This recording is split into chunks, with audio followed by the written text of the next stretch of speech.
आपण पाहताय चांगलं न्यूज। आज विधानसभेच्या निवडणुकीच्या प्रचाराच्या शुभारंभानिमित्त आपण सगळे वडगावला जमलेलो आहोत।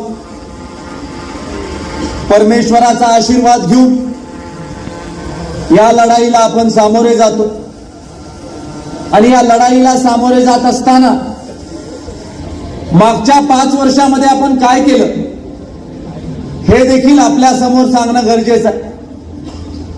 मागच्या 5 वर्षामध्ये 2019 सालापासून 2024 सालापर्यंत आपण समाजाचे प्रश्न सोडवण्यासाठी कशा पद्धतीने काम केलं हे आपल्या समोर मांडण्यासाठी मी आज इथं उभा आहे।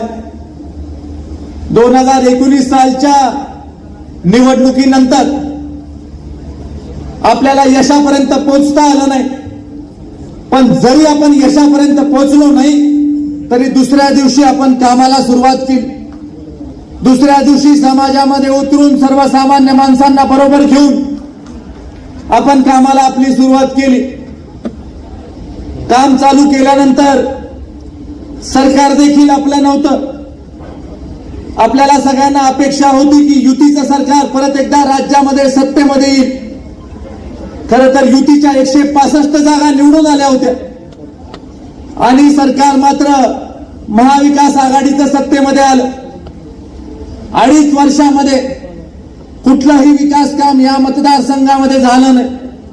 2.5 वर्षामध्ये कोरोनाच्या महामारीला आपल्याला सामोरे जावं लागलं आणि 2.5 वर्षामध्ये या मतदारसंघाकडे सबसे सरकारने दुर्लक्ष करण्याचं काम केलं। हे तुम्ही आम्ही सगळ्या नागरिकांनी पाहिलेलं।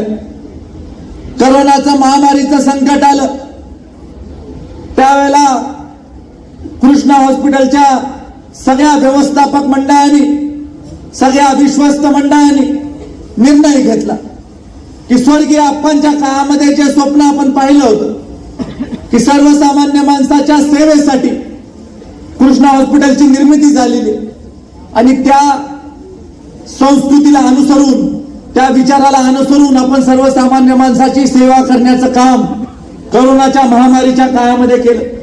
मला अजूनही आठवत आहे की कोरोनाच्या महामारीचा पहिला सप्ताह असा होता की लोक एकमेकाच्या जवळ यायला मागत नव्हते। लोकांना ही महामारी काय हे माहित नव्हतं। लोकांना माहित नव्हतं की काय करायचंय। इतकंच काय पण काही डॉक्टर मंडळींनी देखील आपले दवाखाने बंद करून गावाच्या बाहेर जायचं काम केलं।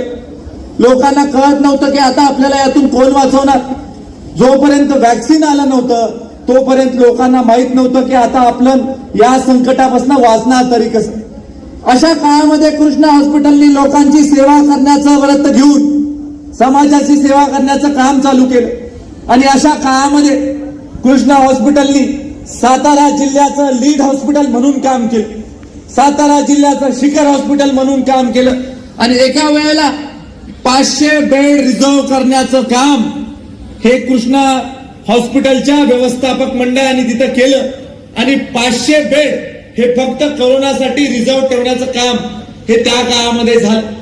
आज मला खऱ्या अर्थानं अभिमान वाटतो की 10,000 लोकांचा औषध उपचार आपण कृष्णा हॉस्पिटलच्या माध्यमातून करण्यामध्ये यशस्वी झालो आणि हे 10,000 लोक कोण होते तर आपल्या तालुक्यामधले, आपल्या जिल्ह्यामधले, आजूबाजूच्या जिल्ह्यामध्ये, महाराष्ट्रामधले आणि महाराष्ट्राच्या बाहेरचे सुद्धा काही लोक हे आपल्याकडे औषध उपचार घेऊन गेले आणि हे औषध उपचार देत असताना कुठलाही भेदभाव न करता आपण जनतेची सेवा करणं पसंत केलं। आपण कधीही हा विचार केला नाही की हे लोक कोण आहेत, या लोकांचा गट कुठला आहे, या लोकांची जात कुठली आहे, हे लोक राजकीय आपल्या बरोबर आहेत की नाही। आले त्या माणसाची सेवा करण्याचं आपण काम केलं। आला त्या माणसाला आपण ऍडमिट करून घेतलं। आला त्या माणसाला बरं करण्याचं आपण काम केलं आणि आदरणीय सुरेश बाबांचे मी मनापासून आभार मानू इच्छितो की स्वतः आदरणीय सुरेश बाबा हे बॅटल ग्राउंडवर उतरले। हे स्वतः तिथं सुरेश बाबांनी लोकांची सेवा केली, रुग्णांची सेवा केली आणि प्रत्येक रुग्णाला बरं झाल्यानंतर गुलाबाचं फुल देण्याचं काम देखील आदरणीय सुरेश बाबांच्या माध्यमातून झालं। आपण धोरणात्मक निर्णय घेतला की कुठल्याही माणसाकडनं 1 पैसा सुद्धा आपण घ्यायचा नाही। त्या काळामध्ये काही हॉस्पिटलमध्ये प्रवेशासाठी 1.5 लाख रुपये घेत होते, 1 लाख रुपये लोक घेत होते आपण प्रवेशासाठी सुद्धा पैसे घेत नव्हतो आणि बरं झाल्यानंतर सुद्धा आपण पैसे घेत नव्हतो. प्रत्येकाची सेवा घरी आलेल्या पाहुण्याप्रमाणे आपण केली. जो माणूस ऍडमिट झाला त्याचं जेवण काय असावं याचा देखील आपण विचार केला आणि घरच्यापेक्षा चांगलं जेवण देण्याचा प्रयत्न त्या काळामध्ये आम्ही खऱ्या अर्थाने केला. अनेक लोक त्या काळामध्ये ऍडमिट झाले. अनेक लोकांना त्या काळामध्ये आयसीयू मध्ये ठेवण्याची वेळ देखील आपल्यावर आली आणि सगळं काम करत असताना लोकांची काळजी घेण्याची पुरेपूर जबाबदारी ही कृष्णा हॉस्पिटलच्या प्रशासनावर होती. मोठं आपल्यावर तसं संकट होतं की लोक इतक्या मोठ्या प्रमाणावर आपल्याकडे ऍडमिट होत होते. बरेच वेळेला आपल्याकडे तेवढे बेड शिल्लक नसायचे. ऑक्सिजन बेडची इतकी तूट होती की आपल्याला ऑक्सिजन बेड 140 पर्यंत वाढवावे लागले आणि तरी सुद्धा आपण न हटता आपण सगळ्या जनतेची सेवा करण्याचं काम केलं. आणि ही सगळी सेवा करत असताना आपण कधीही हा विचार केला नाही, कधीही हा दृष्टिकोन ठेवला नाही की याच्यामधनं आपला काही फायदा होईल का नाही. हे जनतेसाठी आहे, लोकांसाठी आहे आणि लोकांची सेवा करण्याचं काम त्या काळामध्ये आपण केलं आणि त्याला खऱ्या अर्थानं तुम्ही सगळ्या लोकांनी साथ दिली. त्यामुळेच देशामध्ये 4 नंबरचे सगळ्यात जास्त पेशंट असणारं खाजगी क्षेत्रामधलं वैद्यकीय महाविद्यालय आपलं होतं. आदरणीय पंतप्रधान नरेंद्र मोदी साहेबांचं पीएमओचं पत्र हे कृष्णा हॉस्पिटलला मिळालं की अत्यंत चांगलं काम तुम्ही या महामारीच्या कालावधीमध्ये केलं. अनेक लोकांना प्रश्न पडला असेल की महामारीमध्ये आपण इतकं काम केलं याचा आपल्याला राजकीय काही फायदा होणार की नाही. आपण सगळ्यांना मी या कार्यक्रमाच्या निमित्तानं, या प्रचाराच्या शुभारंभाच्या सभेच्या निमित्तानं सांगू इच्छितो की आपण हे काम कुठल्या फायद्यासाठी केलं नाही, राजकीय फायद्यासाठी तर मुळीच केलं नाही. आपला शत्रू जरी असला तरी त्याची सेवा करण्याचं भाग्य आम्हाला मिळालं ना आपण ती सेवा केली हे देखील मी तुम्हाला या कार्यक्रमाच्या निमित्तानं सांगू इच्छितो. आणि आता जे आपल्याला काँग्रेस पार्टी दिसते त्याचे निम्मे अर्धे नेते बरं करण्याचं भाग्य देखील आम्हाला लाभलं. त्याचे निम्मे अर्धे नेते देखील चांगलं करण्याचं काम आपण केलं. आणि फार दूर कशाला जायचं, बाजार समितीचे आत्ताचे सभापती आहेत त्यांची देखील सेवा करण्याचं भाग्य आम्हाला लाभलं. आत्ताचे माजी जे सभापती काँग्रेस पक्षाचे होते त्यांची देखील सेवा करण्याचं भाग्य आम्हाला लाभलं.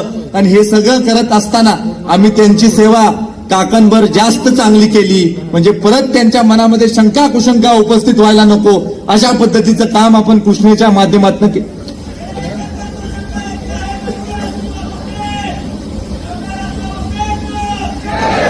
त्यानंतरच्या काळामध्ये करोनाचा कालखंड संपला.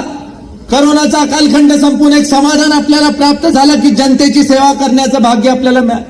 आणि करोनाचा कालखंड संपताच राज्यामध्ये सत्तांतर झालं. राज्यामध्ये महायुतीची सत्ता आली आणि महायुतीचे मुख्यमंत्री म्हणून एकनाथराव शिंदे साहेबांनी शपथ घेतली. राज्याचं नेतृत्व करण्याची संधी त्यांना मिळाली. आदरणीय देवेंद्रजी फडणवीस साहेबांनी उपमुख्यमंत्री म्हणून शपथ घेतली. आणि या 2.5 वर्षामध्ये दिवस आणि रात्र तुमची सेवा करण्याच्या दृष्टिकोनाने आम्ही गावागावामध्ये खेड्याखेड्यामध्ये जाऊन लोकांच्या अडीअडचणी समजून घेतल्या. प्रत्येकांकडे गेलो, प्रत्येकाला आम्ही विचारलं की काय आपल्याला करून पाहिजे. लोकांना देखील विश्वास पटत नव्हता की बाबा सगळीच कामं विचारतात, एवढी सगळी कामं कसं करणं शक्य आहे, कशी काय इतकी विकास कामं होऊ शकतात. पण आम्ही सगळी कामं गोळा केली. पाणंद रस्त्याची कामं गोळा केली, कॉन्क्रिटीकरण रस्त्याची कामं गोळा केली, सभा मंडपाची कामं गोळा केली, कराड शहरातले प्रश्न आपण गोळा केले, लोकांच्या अडीअडचणी जाणून घेतल्या आणि महायुती सरकारच्या माध्यमातून प्रत्येक प्रश्नाला आम्ही लक्ष केंद्रित करून सोडवण्याच्या बाबतीमधलं काम केलं. आणि या 2.5 वर्षामध्ये महायुती सरकारच्या माध्यमातून 745 कोटी रुपयाचा निधी कराड दक्षिण विधानसभा मतदारसंघासाठी आपण आणि या 745 कोटी रुपयाच्या निधी बरोबर शिवसेना शिंदे गटाच्या माध्यमातून आदरणीय मुख्यमंत्री एकनाथजी शिंदे साहेबांच्या माध्यमातून देखील 250 कोटी रुपयाचा निधी आणला. आणि त्या निमित्तानं या मतदारसंघामध्ये सगळ्यांच्या वतीनं महायुती सरकारच्या वतीनं 1000 कोटी रुपये देण्याचं काम हे आपल्या सगळ्यांच्या नेत्यांच्या माध्यमातून झालं. 1000 कोटी रुपये देत असताना काय कामं आपण केली, जे प्रमुख जिल्हा मार्ग आपण केले होते ते सगळे प्रमुख जिल्हा मार्ग परत करण्याचं काम आपण केलं. येनक्यापासून शेनोली स्टेशन पर्यंत येणाऱ्या रस्त्याचं चौपदरीकरण करण्याचं काम आपण केलं. हर घर जल या योजनेच्या माध्यमातून नारा आकडा तुमचा चुकला 77 कोटी रुपये आतापर्यंत आपल्या मतदारसंघाला आलेले. उद्या परत आणि त्याची क्लिप बनेल आणि यांचा प्रवक्ता काय म्हणतोय बघा, हे खोटं बोलतात म्हणतील, पण 77 कोटी रुपयाचा निधी आला. खोटं बोलायची आपल्याला गरज नाही, जे काही केलंय ते स्पष्ट आहे, ते आपण लोकांच्या समोर मांडतोय. आपण आतापर्यंत 25-15च्या योजनेमधनं जिथं जिथं आपल्याला अंतर्गत रस्त्याची कामं करणं गावात गरजेचं होतं ते रस्ते केले. काही लोक माझ्याकडे आले, ते म्हटले पानंद रस्त्यांचं काय. आपण पानंद रस्त्यांची यादी गोळा केली आणि थोडकी नाही, 227 पानंद रस्त्यांची यादी गोळा केली आणि 45 कोटी रुपये पानंद रस्त्यांसाठी राज्य सरकारच्या मातोश्री पानंद रस्ता योजनेच्या माध्यमातून उपलब्ध करून दिले. रोजगार हमी योजनेच्या माध्यमातून 10 कोटी रुपयाचा निधी आपल्या मतदारसंघासाठी उपलब्ध झाला. जिथं जिथं सभा मंडप नाही तिथं तिथं सभा मंडप दिला. जिथं जिथं गटारच्या व्यवस्थेसाठी मागणी केली तिथं तिथं गटारची व्यवस्था करून दिली. जिथं जिथं नाल्याची मागणी केली तिथं तिथं नाल्याची व्यवस्था उपलब्ध करून दिली. ज्या मलकापूरला स्मार्ट सिटी भाऊ तुम्ही म्हणताय, त्या मलकापूरला सुद्धा 20 कोटी 80 लाख रुपयाचा निधी महायुतीच्या सरकारने उपलब्ध करून दिला. आणि भाऊ साधा सोपा नाही, मला ठराव मिळाला नाही, अनेक दिवस मी प्रयत्न केला, ठराव मिळाला नाही. मग त्यानंतर तिथं सीओ आला आणि त्यानंतर तो आल्यानंतर ज्या वेळेला निवडून दिलेल्या लोकांची मुदत संपली आणि त्यानंतर चीफ ऑफिसर आला, त्याच्या माध्यमातून आपण ठराव घेतले आणि ठराव घेतल्यानंतर अनेक लोकांना वाटत होतं की मलकापूरला काही पैसे येत नाहीत. काही लोकांनी देव पाण्यात घातले होते की मलकापूरला तेवढं नको, मलकापूरला पैसेच द्यायला नको.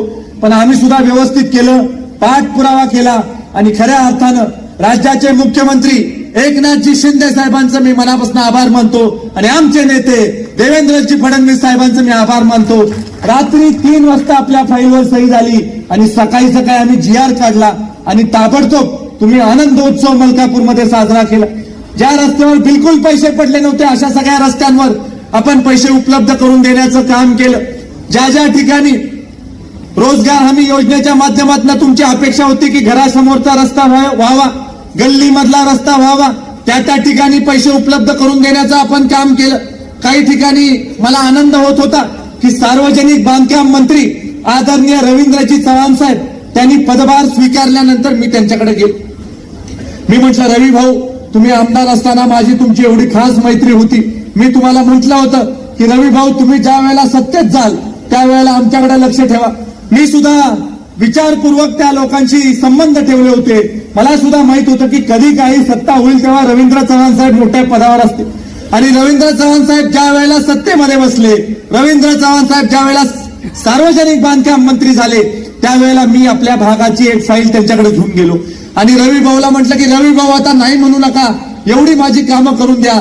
आणि पहिल्या टप्प्यात कराड दक्षिण विधानसभा मतदारसंघासाठी रवींद्र चव्हाण साहेबांनी 133 कोटी रुपयाचा निधी या मतदारसंघासाठी दिला. मला खूप आनंद झाला. मला वाटलं एवढा मोठा निधी दिला, लोक खूप खुश होतील, लोक आनंदी असतील. अनेक लोकांना मी विचारलं, काय म्हटलं राहुल पैलवान, काय खुश आहे का? म्हटले नाही, झालेत पैसे पण मोठ्या रस्त्यावर पडले, बारीक रस्त्यावर पैसे पडल्याशिवाय मजा नाही. मला जरा शंका आली, म्हटलं सगळीकडेच असं आहे का? मग 2-3-4 लोकांना विचारलं, काय रे म्हटलं, तुमच्या रस्त्यावर 2 कोटी पडलेत, कुठं 3 कोटी पडलेत, 4 कोटी पडलेत, काही ठिकाणी 7 कोटी रुपयाचा निधी उपलब्ध झाला. कोण हसायलाच तयार नाही. मी म्हटलं, अरे एवढे मोठे पैसे पडले. एकाने मला सांगितलं की साहेब, ह्या मोठ्या रस्त्यावर पैसे पडून आनंद होतो, पण इतका आनंद होत नाही. घरासमोरचा जर का केला तर खूप मोठा आनंद होतो. मग योजना हुडकली. म्हटलं चला योजना हुडकूया, आपण काय करायचं. आणि योजना अशी जबरदस्त काढली की जो जो तक्रार करतोय त्याच्या घराच्या समोर रस्ते आपण करून टाक. 100 रस्ते केले एका वेळ. 25-15 मधनं 100, रोजगार हमी मधनं 100, 200 रस्ते केले. आणि हात दुखत नाही तोपर्यंत नारळ फोडायला एवढं विकास काम या मतदारसंघामध्ये केलं. आणि प्रत्येक रस्त्याचं भूमिपूजन पण आपण केलं, उद्घाटन पण आपण केलं आणि लोकार्पणाचा बोर्ड देखील आपण लावला आणि ते रस्ते देखील सगळे झाले. कुठेही आपण किंतु परंतु ठेवला नाही, कुठेही आपण काही शंकेला कारण ठेवलं नाही आणि सगळे कॉन्ट्रॅक्टर आपल्या भागामधले घेतले. एकूण एक कॉन्ट्रॅक्टर आपल्या भागामधला आहे. तुम्ही जाणून घ्या, आपल्या भागामधल्या पोरांना कामं दिली. आणि हो, भागातल्या पोरांना कामं देताना कोणाला भेटायला लावलं नाही, थेट कामं भागामधल्या पोरांना दिली. चांगल्या दर्जाचे रस्ते झालेत, आपण जे महायुतीच्या काळामध्ये रस्ते केलेत ते बघा आणि त्यांच्या काळामधले रस्ते बघा. बघा त्यांच्या रस्त्याचा दर्जा आणि बघा आपल्या रस्त्याचा दर्जा. तुम्हाला लक्षात येईल की कोणी चांगल्या पद्धतीचं काम केलंय, कुठल्या सरकारने चांगल्या पद्धतीचं काम केलंय हे सुद्धा तुम्ही बघा. जी जी योजना लोकांसाठी आहे, सर्वसामान्य माणसासाठी आहे, ती योजना सर्वसामान्य माणसापर्यंत पोहोचवायचं आपण काम केलं. बांधकाम कामगार कल्याण योजना जुनी योजना आहे. तर पाटणकर साहेब आहेत आज, ठीक आहे, त्यांनी चांगल्या पद्धतीनं त्यांच्या पदाचा वापर करून सगळ्यांना न्याय देण्याचं काम केलं. बांधकाम कामगार कल्याण योजना 2015 सालची आहे, ठीक आहे, आजची योजना नाही, पण ही योजना आम्ही हुडकून काढली, बांधकाम कामगार कल्याण योजना. आणि ती योजना हुडकून काढून आमच्या सगळ्या तरुण कार्यकर्त्यांना कामाला लावलं. काम काय? माता भगिनींपर्यंत जायचं, फॉर्म गोळा करायचा, ऑनलाईन करायचा, ऑनलाईन केल्यानंतर ओटीपी आला का बघायचा, ओटीपी आल्यानंतर कार्ड येतं आणि कार्ड आल्यानंतर मायमाऊलीच्या हातामध्ये कार्ड द्यायचं. आणि मला सांगताना अभिमान वाटतो की या मतदारसंघामध्ये 10,000 भांड्याचे सेट हे आपण इथं वाटलेले आहेत. 10,000 भांड्याचे सेट म्हणजे काय? 8.5 कोटी रुपयाची भांडी या मतदारसंघामध्ये आपण वाटलेली. आणि काही लोक आमच्यावर टीका करतात, लोक म्हणतात की यांची भांडी घेऊ नका. अहो, ती आमची भांडी नाही आहेत, महाराष्ट्र सरकारची आहेत. महाराष्ट्र सरकारची योजना आम्ही शेवटच्या माणसापर्यंत पोहोचवली, माझ्या मायमाऊलीपर्यंत आपण ती योजना पोहोचवली. आणि ती योजना पोहोचवत असताना कोणाकडनंही एक पैसा न घेता ती योजना शेवटच्या माणसापर्यंत पोहोचवण्याचं काम आपण केलं. आज आयुष्मान भारतची योजना 1,75,000 लाभार्थी आपल्या मतदारसंघात आहे. प्रत्येक लाभार्थ्यापर्यंत आपण योजना पोहोचवली. सगळ्यात जास्त आउटरीच कराड दक्षिण विधानसभा मतदारसंघामध्ये आहे. आणि सगळ्यात जास्त फायदा आयुष्मान भारत योजनेचा या देशामध्ये जे 10 मतदारसंघ असतील विधानसभेचे, त्याच्यामध्ये कराड दक्षिण विधानसभा मतदारसंघ आहे. सगळ्यांना फायदा आयुष्मान भारत योजनेचा झाला. ही योजना सगळ्यांसाठी आहे, सगळ्यांना आपण सरसकट ती योजना पोहोचवली. आपण त्याच्यामध्ये कुठलाही भेदभाव केला नाही. आणि कृष्णा हॉस्पिटलचं एम्पॅनलमेंट झालंय, तिथं वेगळा कक्ष केलाय की आयुष्मान भारतचं कार्ड कोण घेऊन आलं तर 5 लाख रुपयेपर्यंतचा औषधोपचार मोफत त्याला देण्याच्या बाबतीमधलं काम आपण त्या माध्यमातून केलं. आज खऱ्या अर्थानं राज्यामध्ये एक अत्यंत पुरोगामी विचाराचं सरकार आहे. एकनाथराव शिंदे साहेब, देवेंद्रजी फडणवीस साहेब आणि अजितदादा पवार साहेबांच्या माध्यमातून हे सरकार चालतं. या सरकारने एक महत्वपूर्ण निर्णय घेतला, मुख्यमंत्री माझी लाडकी बहीण. आणि मुख्यमंत्री माझी लाडकी बहीण योजनेच्या माध्यमातून आतापर्यंत 5 हप्ते 7,500 रुपये आपल्या प्रत्येक मायमाऊलीच्या खात्यावर आलेले आहेत. ज्या वेळेला मुख्यमंत्री माझी लाडकी बहीण योजना ही सरकारने घोषित केली, त्यावेळेला विद्यमान लोकप्रतिनिधींनी काय मार्गदर्शन केलं? ज्या वेळेला मुख्यमंत्री माझी लाडकी बहीण योजना सरकारने घोषित केली, त्यावेळेला आम्ही मार्गदर्शन केलं. आम्ही लोकांच्या समोर गेलो, आपण म्हटलं या योजनेचं आपण स्वागत केलं पाहिजे. आपण आनंद व्यक्त केला की मायमाऊलीच्या हातामध्ये एवढे पैसे येणार आहेत. पण विद्यमान लोकप्रतिनिधींनी प्रेस समोर मुलाखत दिली की हा निवडणुकीचा जुमला आहे. ही पहिली त्यांची मुलाखत. त्यानंतर त्यांनी विधानसभेच्या अधिवेशनामध्ये मार्गदर्शन केलं. मार्गदर्शन काय केलं विधानसभेच्या अधिवेशनामध्ये की या योजनेसाठी पुरेसे पैसे आहेत का, राज्य तुमचं दिवाळखोरीमध्ये निघेल, निवडणूक तोंडासमोर ठेवून तुम्ही ही योजना आणलेली आहे. पण आपल्या मुख्यमंत्र्यांनी, उपमुख्यमंत्र्यांनी, आपल्या सरकारनी सगळं खोटं ठरवलं आणि आपल्या सरकारने 5 हप्ते दिले आणि ही योजना रेग्युलर चालवली. आणि 46,000 कोटी रुपयाची तरतूद राज्य सरकारच्या अर्थसंकल्पामध्ये आपल्या सरकारने आतापर्यंत केली. 4 दिवसापूर्वी कोणी तर त्यांची बाईट घेतली. 4 दिवसापूर्वी पत्रकारांनी विचारलं की मुख्यमंत्री माझी लाडकी बहीण विषयी तुमचं काय मत आहे? हे म्हटलं आमचीच योजना आहे. कसं काय तुमची योजना आहे? कसं काय तुमची योजना आहे? का तुम्ही मुख्यमंत्री असताना योजना आणली नाही? का दिले नाहीत पैसे मायमाऊलीला? तुम्ही 2.5 वर्ष तुम्ही मुख्यमंत्री होता, त्यावेळेला द्यायला पाहिजे होते पैसे. तुम्ही 10 वर्ष आमदार आहे, एखादा शब्द तर बोलला का कधी? एखादा शब्द खासगी बैठकीत एखादा तुमची एजन्सी आहे आमची बदनामी करणारी, त्यांच्याकडे असला तर द्या एखादा व्हिडिओ की म्हटला यांना पैसे द्या. का केलं तुम्ही? 10 वर्षामध्ये का नाही तुम्ही योजना आणली? सत्तेमध्ये होता त्यावेळेस का नाही योजना आणली? आणि आता तुम्ही म्हणता ही आमचीच योजना होती.